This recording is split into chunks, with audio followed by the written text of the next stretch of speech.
ये इलेक्ट्रॉन निकल कर भाग जाएंगे, उड़ गए भैया, चले गए, चलो ना। साइंस वेरी कर जाएगा ना अगर हमने नेचर ऑफ गैस को बदल दिया तो। बहुत इंपॉर्टेंट है, बहुत ज्यादा। हाँ, उससे भी ज्यादा। हाँ भाई ठीक है, आ जाओ। हेलो बच्चों, तो आज हम स्टार्ट करने वाले हैं lecture number 02 on atomic structure. तो सर आज क्या पढ़ाने वाले हो? तो मैं आज पढ़ाने वाला हूं डिस्कवरी ऑफ प्रोटॉन को लेकर। सर डिस्कवरी ऑफ प्रोटॉन, हाँ, और ऐसा पढ़ा दूंगा कि सारे कॉन्सेप्ट क्लियर हो जाएंगे। तो सर पढ़ा दो, आ जाओ। देखो, जब हम डिस्कवरी ऑफ प्रोटॉन पढ़ते हैं ना तो डेट में बहुत दिक्कत होती है। 1903 या 1908, 1921 या कुछ और। सर फिल्म के नाम बता रहे थे क्या? नहीं, प्रोटॉन की डिस्कवरी के इन 1917, याद रखना। Rutherford, sir Rutherford discovered the proton with the help of discharge tube experiment। Sir पक्का? पक्का नहीं, पक्के से भी पक्का। Discharge tube experiment. सर क्या हुआ था? डिस्चार्ज ट्यूब एक्सपेरिमेंट से कैसे किया उन्होंने? बताएंगे, सारी डिटेल देंगे तो मैं हुआ क्या था कि इतनी सारी डेट्स क्यों हमारे सामने आती हैं, ठीक है, सब कुछ डिस्कस करेंगे। लेकिन अभी के लिए इतना समझो कि 1917 के अंदर रदरफर्ड ने डिस्कवर किया प्रोटॉन को with the help of discharge tube experiment. अब ये जो डिस्चार्ज ट्यूब एक्सपेरिमेंट है वो किया किसने?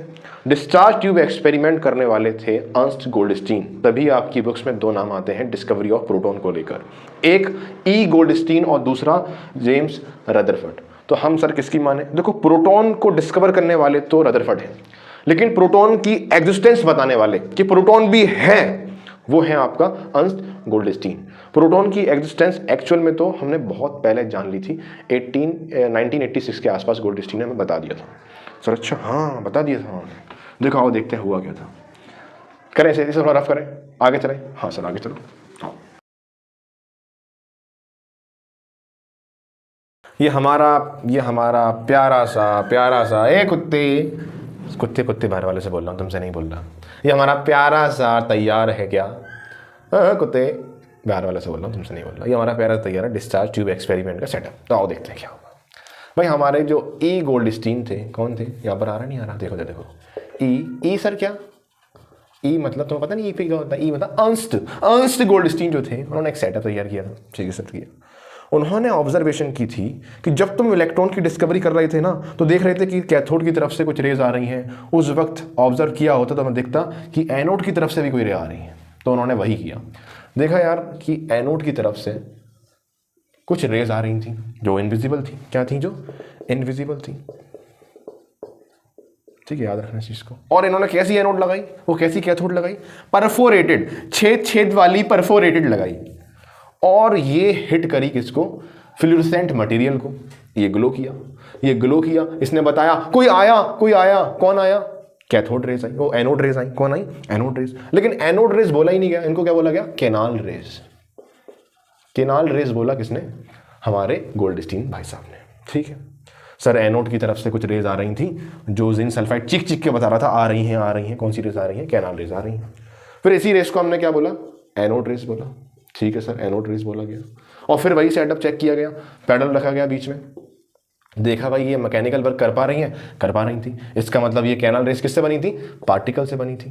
ठीक है, इधर फिर दोबारा फील्ड लगाई गई पॉजिटिव और ये नेगेटिव। देखा तो ये क्या हो रही थी? नेगेटिव की तरफ बेंड कर रही थी। इसका मतलब क्या था? ये पार्टिकल कुछ पॉजिटिव चार्ज था। क्या था? कुछ पॉजिटिव चार्ज था।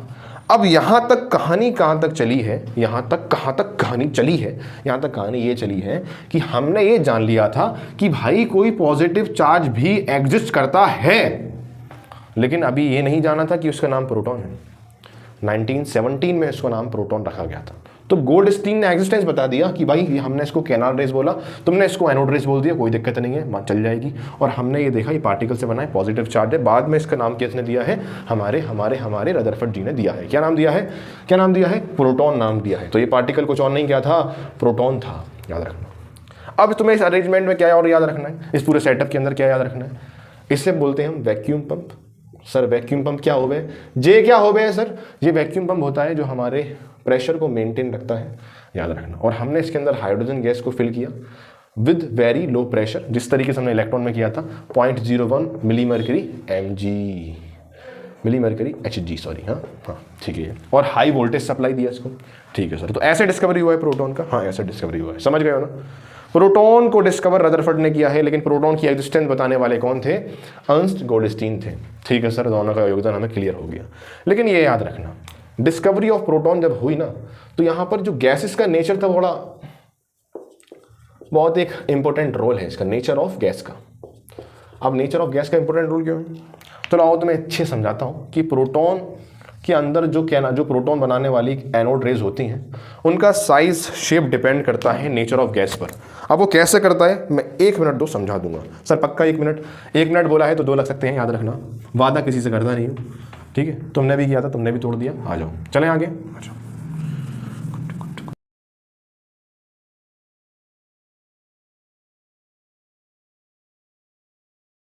ठीक है, आओ देखते हैं कैसे।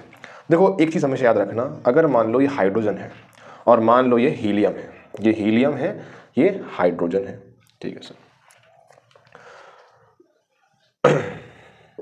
ठीक। हाइड्रोजन है तो उसके पास 1 प्रोटॉन होगा, बिकॉज उसका एटॉमिक नंबर क्या होता है? 1 होता है, और ये क्या है? 2 है, तो इसके पास 2 प्रोटॉन होंगे। अब जब इनको हाई वोल्टेज सप्लाई दी जाएगी, जब इनको हाई वोल्टेज सप्लाई दी जाएगी, तो इनके पास घूम रहा 1 इलेक्ट्रॉन, इनके पास घूम रहे 2 इलेक्ट्रॉन। ये इलेक्ट्रॉन निकल कर भाग जाएंगे, उड़ गए भैया, चले गए चले गए चले गए, तो बचेगा क्या? प्रोटॉन बचेगा। किसके अंदर? न्यूक्लियस के अंदर। हालांकि अभी न्यूक्लियस की डिस्कवरी यहाँ पर नहीं करने वाले हम। क्या बचेगा? प्रोटॉन। इधर क्या बचेगा? प्रोटॉन। तो इधर कितने प्रोटॉन है? 2 प्रोटॉन। इधर कितना है? 1 प्रोटॉन। तो साइज वेरी कर जाएगा ना, साइज वेरी कर जाएगा ना, अगर हमने नेचर ऑफ गैस को बदल दिया तो। पहले जो रेज आ रही थी एनोड रेज, उनमें इतना साइज था, अब जो ये वाली गैस फील्ड की तो इनका साइज थोड़ा बढ़ गया, इतना हो गया। तो याद रखना, प्रोटॉन की डिस्कवरी में तो डिपेंड करता है नेचर ऑफ गैस, लेकिन इलेक्ट्रॉन में नहीं करता। तो ये इलेक्ट्रॉन तो सब अलग अलग भागते हैं ना ऐसे करके, ये तो अपनी रियल अलग बना देते हैं, ये इलेक्ट्रॉन में ये रहा, नहीं है, लेकिन प्रोटॉन साथ में रहते हैं। भाई तुम मेरे पास हो, तुम मेरे साथ ही रहो, ठीक है, याद रखना। समझ पाए? नहीं समझ पाए तो एक बार पीछे जाओ, दोबारा करके देखो, समझ आ जाएगा पक्का है, ठीक है। तो ये रही हमारी प्रोटॉन की डिस्कवरी। अब यहाँ से हम कोड थोड़ी बहुत कैरेक्टरिस्टिक जान लेते हैं और खत्म करते हैं अपने आज के लेक्चर को।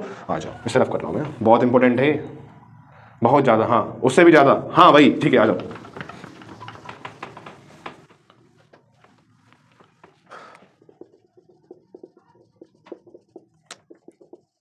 ऑफ प्रोटॉन को लेकर बात कर लेते हैं। पहली कैरेक्टरिस्टिक ये है, जो हमारा प्रोटॉन है, ठीक है सर, हमारा है, बिल्कुल हमारा ही है। कैसा है? पॉजिटिव चार्ज है, पॉजिटिवली चार्ज है, ठीक है सर। दूसरा, प्रोटॉन पर कितना चार्ज होता है? एग्जैक्टली इक्वल होता है, किसके इक्वल सर? प्लस का 1.6 × 10⁻⁻19 कूलम। कूलम क्या होता है बता चुका हूँ पिछले लेक्चर में, नहीं देखा है जाकर देखो, ठीक है। प्रोटॉन क्या होता है? ये होता है, ठीक है। अगला देखो क्या है, 3 वाला प्लस का। प्रोटॉन का मास कितना होता है सर? प्रोटॉन का मास एग्जैक्ट मास होना सर 1.67 × 10⁻⁻19, नहीं माइनस का 27 किलोग्राम। और अगर तुम्हें ग्राम पसंद है तो इसे कर लेना माइनस का 24 ग्राम, ठीक है। ये एग्जैक्ट मास है प्रोटॉन का, which is nearly equal to the hydrogen atom. 1 hydrogen atom के बराबर होता है सर। इसको रिलेटिव मास में लिख दो, कोई दिक्कत नहीं है। रिलेटिव मास बताइए थे प्रोटॉन का, रिलेटिव मास कितना होता है? रिलेटिव मास कितना होता है इसका?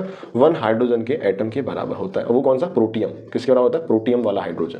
सर ये प्रोटियम क्या होता है? बताऊंगा आगे चल के बताऊंगा, चिंता मत करो, आइसोटोप्स पढ़ना है बाकी, ठीक है। तो ये हमारी क्या थी, आपका कुछ मेन कैरेक्टरिस्टिक थी किसको लेकर? हमारे हाँ सर एक और चीज़ है, हाँ ठीक है, हमारे प्रोटॉन को लेकर। इतना कर लोगे काम हो जाएगा, यहाँ से बाहर नहीं आएगा। कुछ क्लियर हुआ यहाँ से? ठीक है, क्लियर हुआ। अभी क्वेश्चन नहीं दे रहा हूँ, क्वेश्चन दूंगा अभी आगे। इस पूरी सीरीज में तो मजा आने वाला है। 5 लेक्चर और खत्म चैप्टर, 5 या 6 खत्म, ठीक है, याद रखना। तो अच्छे से पढ़ाई करो और बढ़िया से पढ़ाई करो, एग्जाम तुम्हारे आने वाले हैं, उसकी तैयारी अच्छे से करो।